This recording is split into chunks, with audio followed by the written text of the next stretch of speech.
Bom dia, paz do Senhor. Quero vos trazer um tema: as famílias a serviço de Deus. Este tema, nós podemos verificar lá no livro de Romanos 16, versículo 3 a 5, Romano 14 e Romano 15. O apóstolo Paulo, na conclusão da sua carta aos Romanos, nos faz uma saudação nesta carta. Nós podemos ver que nessa saudação do apóstolo Paulo, ele cita várias famílias que estavam a serviço do reino de Deus. Essas famílias nos servem de exemplo para nós, para que nós hoje voltemos ao passado e aprendamos com esses irmãos e irmãs que nos precederam. Nós temos esses irmãos e irmãs da igreja, eles estavam a serviço do reino de Deus. O primeiro ponto de tudo que nós vamos entender primeiro, a casas abertas para acolher. Romano 16, nós vemos ali uma família chamada Priscila e Áquila. Era uma mulher e um homem. Foram cooperadores de Paulo. A casa deles era um local de reunião onde a igreja de Deus congregavam. Tanto em Corinto quanto em Roma, a casa de Priscila e Áquila era um santuário onde a igreja se reunia. Eles eram homens hospitaleiros, eles eram acolhedores, faziam onde a igreja se reunia. Eles eram hospitaleiros e acolhedores. Fazia da casa deles uma extensão da igreja e um porto seguro para as pessoas buscarem refúgio em Deus. Esse casal abriu seu lar para hospedar a igreja de Deus, arriscando a própria vida, pois aquele era um tempo de perseguição. Priscila e Áquila, eles estavam se portando simplesmente com a graça de Deus. No versículo 14 e 15 do referido capítulo 16, nós vemos o apóstolo Paulo cita duas casas onde grupos de igreja se reuniam para adorar a Deus e proclamar a palavra.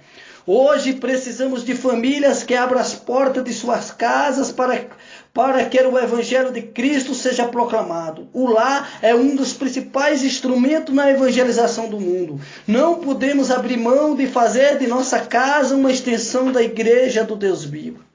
Segundo, eles tinham o coração aberto para consolar. Romanos 16, 13, o apóstolo Paulo foi referência à mãe de Rufo, como uma mulher que cuidou dele como se fosse sua mãe.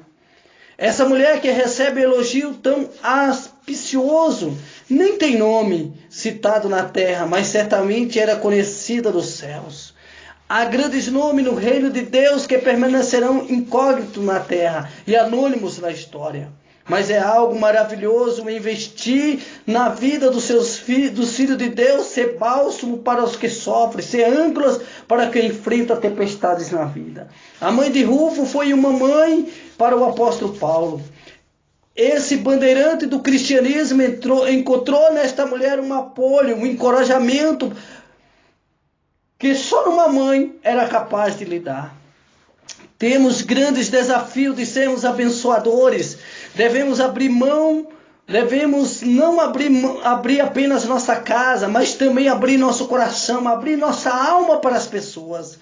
Nossa língua precisa ser medicina que leva cura. Nossas palavras precisam ser mel que alimenta. Nossos atos precisam ser gestos astruítas que abençoam. Nós precisamos fazer das nossas vidas uma vida consagrada ao reino de Deus. As mãos abertas para trabalhar. Em Romanos 16, nós vemos o apóstolo Paulo cita várias pessoas que foram seus cooperadores no trabalho de Deus. Gente que pôs a mão no arado, que se diligenciou para fazer a obra de Deus. Priscila e Áquila foram seus cooperadores. Maria é citada como uma irmã que muito trabalhou pela igreja de Roma. Urbano era cooperador de Paulo em Cristo. Trifena e Trifosa trabalhavam no Senhor. E Piscide muito trabalhou no Senhor. A igreja de Deus deve ser uma equipe de trabalhadores. Deus nos dá a salvação e nos chama para o trabalho. Temos o privilégio de sermos cooperadores de Deus no estabelecimento do seu reino. O Senhor Deus e meu Pai, eu venho te pedir agora, Senhor, para que o Senhor faça um avivamento nas famílias. Meu Deus, vai de encontro, papai querido, cada lar, cada mulher, cada homem, cada jovem, cada criança, pai, para que o lar, papai querido, dessas pessoas, pai, venha a ser um instrumento de salvação, um instrumento de cura, um instrumento de alento, um instrumento de vitória para o teu povo. Pai, nesta manhã, papai querido, que quando o teu povo ouvir essa mensagem, seja tocado, abrir o seu lar num culto, pai, num culto do lar, num culto, Pai, de restauração, num culto de santidade, num culto de busca, num culto, Pai, de salvação. Nesta manhã, papai querido Deus, eu me coloco diante da tua presença para ouvir a tua voz. Eu me coloco diante da tua presença, Pai, para ser tocado pelo teu Espírito. Meu Deus, vai na nossa frente agora, Pai, quebrando todo o laço, dilacerando todas as correntes, meu Senhor. Papai amado, nesta manhã, visita cada irmão e cada irmã, que eles sejam despertados, Pai, a fazerem do seu lar, Pai, extensão da casa do Senhor, a fazer do seu lar local de pregação do Evangelho, local de evangelismo e de missões, Pai. Nós te agradecemos e te pedimos pela tua igreja nos últimos dias, Pai. Abençoa o teu povo, salva esta nação, em nome de Jesus. Amém.